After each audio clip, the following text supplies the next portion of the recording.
Hello, এতদিন হয়ে গেছে আমি ইউটিউব চ্যানেলটা কন্টিনিউ করে যাচ্ছি। আমি আমার ইন্ট্রোডাকশন ভিডিওটাই দিইনি এতদিনে। আমার নাম অনামিকা, আমার বাড়ি কোচবিহারে। কোচবিহারে একদমই কোচবিহারে নয়, কোচবিহারের একটা ছোট একটা জায়গায়। আমি এর আগে 2 মাস থেকে বাড়িতে আছি, 2 মাসের বেশি হয়ে গেছে আমি বাড়িতে আছি। তার আগে আমি কলকাতায় কাজ করতাম। আমার নার্সিং কমপ্লিট হয়ে গেছে, কলকাতায় কাজ করতাম। ওখান থেকে এসে বাড়িতেই এখন 2 থেকে 3 মাস ধরে বাড়িতেই বসে আছি কন্টিনিউ। মানে নার্সিংয়ে যা প্রেশার, টেনশন সব কিছু পাওয়ার পরে আমার মেন্টাল হেলথ একটুখানি 12টা বেজে বসে আছে। তো আমি সেই জন্যে এখন আপাতত কিছু দিনের জন্য বাড়িতে থাকবো।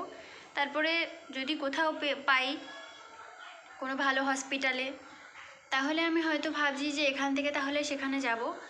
আর যদি দেখছি যে অন্য কোনো লাইনে যাওয়ার আপাতত প্ল্যান নেই, নার্সিংটাকে নিয়ে থাকার ইচ্ছে, যদি কোনো হায়ার এডুকেশন কিছু কমপ্লিট করা যায় সেগুলোর জন্য চেষ্টা করছি। আর আমি আমার ইউটিউব চ্যানেলটা অলরেডি 1 বছর আগে খুলেছি। তোমরা আমার আগের ভিডিওগুলো দেখলে জানবে। প্রথমে যখন খুলেছি তখন কন্টিনিউ মোটামুটি 2-3টে ভিডিও ভালো মতো ছেড়েছি। তারপরে হসপিটালে ঢুকে যাওয়ার পরে কলকাতায়, সেখান থেকে আমি আমার কাজের প্রেশার বলো বা কাজ থেকে এসে কন্টিনিউ ডিউটির প্রেশার, টেনশন, এত কিছুর জন্য আমি আর ভিডিও যে কন্টিনিউ করব সেটা পারিনি।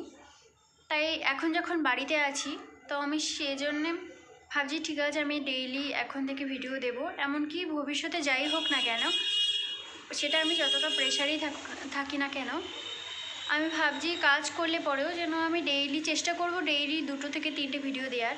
তোমরা আমার সাথে থেকো, আমার ভিডিওগুলো দেখো, সাবস্ক্রাইব করো, লাইক করো।